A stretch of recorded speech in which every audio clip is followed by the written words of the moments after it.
हर हर महादेव आप सभी को। आज हम भगवान शिव की सीक्रेट योगिक साधना के बारे में जानेंगे। इस साधना के बारे में बहुत ही कम लोग जानते हैं। इस साधना का ज्ञान स्वयं भगवान शिव ने शिव पुराण के अंदर माता पार्वती जी को दिया है। और ये साधना का मुख्य लाभ ये है कि इस साधना को करने के बाद हम रीबॉर्न हो जाते हैं। और सबसे खास, इस साधना को करने के बाद हम अपने काल पर विजय पा सकते हैं, यानी कि हमारी मृत्यु पर विजय पा सकते हैं, उसे कंट्रोल कर सकते हैं। और ये साधना स्त्री अथवा पुरुष कोई भी कर सकता है। तो चलिए श्री महादेव का नाम लेकर पहले इस साधना के लाभ यानी कि बेनिफिट्स के बारे में जानते हैं, और फिर अंत में इस साधना को किस तरह किया जाता है वो भी जानेंगे। तो सबसे पहले हम भगवान शिव की इस योगिक साधना के बेनिफिट्स यानी कि लाभ के बारे में जानते हैं। तो सबसे पहला लाभ यह है कि इस साधना को करने से हमारी जो उम्र है वो एकदम से बढ़ना कम हो जाती है, यानी कि हम हेल्दी और यंग दिखने लगते हैं।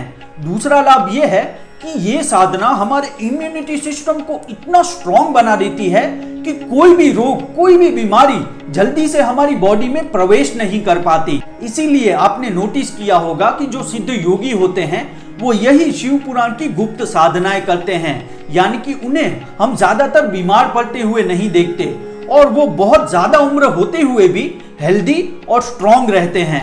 तीसरा और सबसे इंपॉर्टेंट बेनिफिट ये है, जहां भगवान शिव स्वयं पार्वती जी से कहते हैं कि अगर योगी इस साधना को डेली करता है तो वो अपने काल पर विजय पा लेता है, यानी कि अपनी मृत्यु को जीत कर उसे कंट्रोल कर सकता है। इसीलिए ये साधना बहुत ही खास है। तो ये तो हो गई साधना के बेनिफिट्स की बात। अब हम इस साधना को किस तरह करते हैं उसके बारे में जानते हैं। तो सबसे पहले ये साधना आपको रात का भोजन करने के बाद करनी है, यानी कि रात को खाना खाने के बाद 10 बजे के बाद इस साधना की शुरुआत करिएगा। अगर आप अपने रूम में ये साधना कर रहे हो तो ज्यादातर लाइट्स को आप ऑफ ही रखिएगा और जहां साउंड ना आता हो ऐसी जगह पर बैठिएगा। उसके बाद आपको क्या करना है, सुखासन में आ जाना है। अगर इस तरह आप बैठ सकते हैं तो वो भी पालथी मारकर, वो भी ठीक है। और अगर आप पद्मासन कर सकते हैं तो उसमें भी आप ये साधना कर सकते हैं। पद्मासन हम इस तरह से कर सकते हैं तो उसमें भी आप इस साधना को कर सकते हैं। तो आपको क्या करना है, सबसे पहले आपकी जो तर्जनी उंगली है यानी कि इंडेक्स फिंगर, उससे आपको दोनों कानों को बंद कर लेना है। इस तरह से भी आप कान बंद कर सकते हैं और डायरेक्टली उंगली को इस तरह कान में रख कर भी आप बंद कर सकते हैं। फिर आपको मुंह को बंद रखना है और नाक से इनहेल, धीरे से इनहेल करना है और धीरे से एक्सहेल करना है। तो अब आती है इस साधना की सबसे मुख्य बात। जब आप इस तरह नाक से इनहेल और एक्सहेल करते हैं तो आपको 9 ध्वनियां यानी कि 9 साउंड्स में से कोई भी एक साउंड सुनाई देगा। और वो ध्वनियां हैं घंटनाद यानी कि घंटी की आवाज सुनाई देना, वीणानाद यानी कि वीणा की आवाज आना, उसी तरह वंशीनाद, दुदुम्भीनाद, शंखनाद, मेघनाद, घोषनाद, कांस्यनाद और श्रृंगनाद।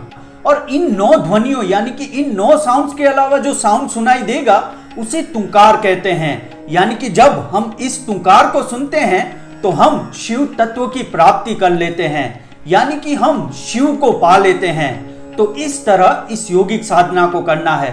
सबसे पहले आपको रोज 5 से 10 मिनट, मात्र डेली 5 से 10 मिनट इस साधना को करिए। फिर आप धीरे धीरे टाइम को आगे ले जा सकते हैं, यानी कि ज्यादा टाइम इस साधना को दे सकते हैं। और मैं आपको विश्वास दिलाता हूं कि इस साधना को करने के बाद आप अपने शरीर में बहुत ज्यादा चेंजेस पाएंगे। और सबसे खास, आपका माइंड एकदम स्टेबल रहेगा, स्ट्रेस, टेंशन सब कुछ दूर चला जाएगा और आपको भी शिव तत्व की जरूर प्राप्ति होगी। तो ये थी शिव जी की गुप्त योगिक साधना।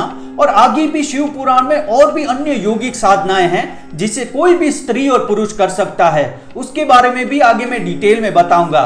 तो अगर आप मेरे चैनल पर नए हैं तो चैनल को सब्सक्राइब करके बेल आइकन अवश्य दबा दीजिएगा, ताकि आने वाली वीडियो की नोटिफिकेशन आप तक जल्द से जल्द पहुंचे। हर हर महादेव।